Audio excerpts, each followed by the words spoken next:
Hello friends, एक बार फिर स्वागत है आपका आपके अपने चैनल अजब गजब संसार में। दोस्तों, कार्तिक महीना जो कि बहुत पवित्र होता है, उसका हमारे पुराणों में बहुत महत्व है। आइए सुनते हैं कार्तिक मास की पहली कहानी। किसी गांव में एक बूढ़ी औरत रहा करती थी। वह कार्तिक के महीने में व्रत रखती थी।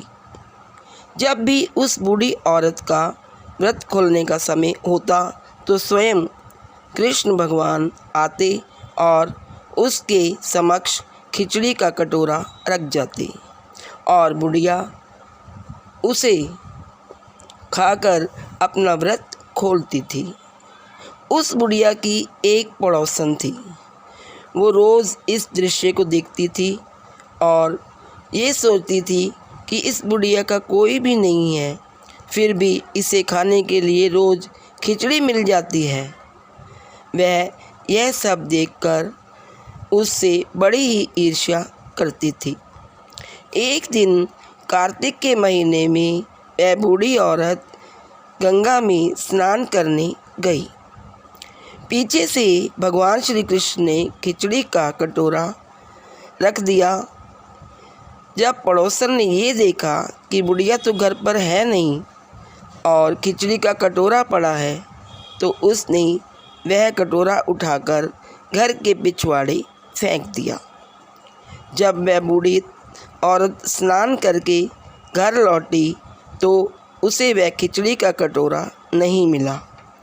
तो वह बूढ़ी औरत उस दिन रात को बिना कुछ खाए पिए भूखी ही सो गई और बार बार कहती रही, कहाँ गई मेरी खिचड़ी और कहाँ गया मेरा खिचड़ी का कटोरा। तभी दूसरी ओर यहाँ उस पड़ोसन ने खिचड़ी गिराई थी, वहीं एक पौधा उग गया और उसमें दो सुंदर सुंदर फूल खिल गए।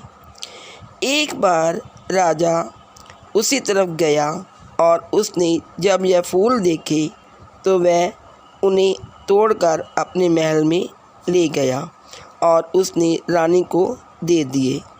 रानी ने जैसे ही उन फूलों की सुगंध ली तो वह गर्भवती हो गई और कुछ समय पश्चात रानी ने 2 पुत्रों को जन्म दिया। वह दोनों पुत्र जब बड़े हुए तो वे किसी से भी नहीं बोलते थे। एक दिन दोनों कहीं शिकार पर जा रहे थे तो वही बुढ़िया उनके सामने आ गई और वह बोली कि कहाँ है मेरी खिचड़ी और कहाँ है मेरी खिचड़ी का कटोरा। तभी उन दोनों बालकों ने बुढ़िया से कहा कि हम ही हैं तेरी खिचड़ी और हम ही हैं तेरा खिचड़ी का कटोरा।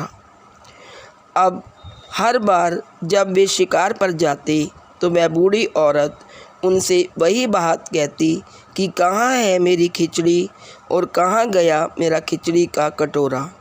और वो बालक भी यही कहा करते कि हम हैं तुम्हारी खिचड़ी और हम ही हैं तेरी खिचड़ी का कटोरा। अब यह बात राजा के कानों में पड़ी तो उसे बड़ा आश्चर्य हुआ, क्योंकि उसके दोनों पुत्र किसी से कभी भी बात नहीं करते थे, केवल उस बूढ़ी औरत के प्रश्नों का ही उत्तर देते थे। और ऐसा सोचकर राजा ने बुढ़िया को अपने महल में बुलवाया और उससे पूछा कि मेरे दोनों पुत्र किसी से भी नहीं बोलते, सिर्फ तुमसे ही बात करते हैं, ऐसा क्यों? बुढ़िया ने जवाब दिया, महाराज, मैं नहीं जानती कि ये बालक मुझसे कैसे बात करते हैं। मैं तो कार्तिक का व्रत रखती थी और भगवान कृष्ण मुझे खिचड़ी का कटोरा भरकर दे जाते थे और उसी से मैं अपना व्रत तोड़ती थी। एक दिन मैं स्नान करके वापस लौटी तो मुझे मेरा खिचड़ी का कटोरा नहीं मिला। तब मैंने कहा कि कहाँ गई मेरी खिचड़ी और कहाँ गया मेरा खिचड़ी का कटोरा। तब इन दोनों बालकों ने मुझसे कहा कि तुम्हारी पड़ोसन ने तुम्हारी खिचड़ी को फेंक दिया था और उसके 2 फूल बन गए थे। जब राजा ने उन फूलों को तोड़कर रानी को दिया तो रानी ने जब उन दोनों को सूंघा तो हम दोनों का जन्म हुआ। हम दोनों को भगवान ने तुम्हारे लिए ही भेजा है। राजा को यह सारी बात सुनकर बड़ी हैरानी हुई और राजा ने तभी से उस बुढ़िया को अपने महल में रहने को कहा और तभी से बुढ़िया राजा के महल में रहने लगी। हे कार्तिक भगवान, जैसे आपने बुढ़िया की बात सुनी वैसे ही कार्तिक मास में व्रत करने वालों की सुनना।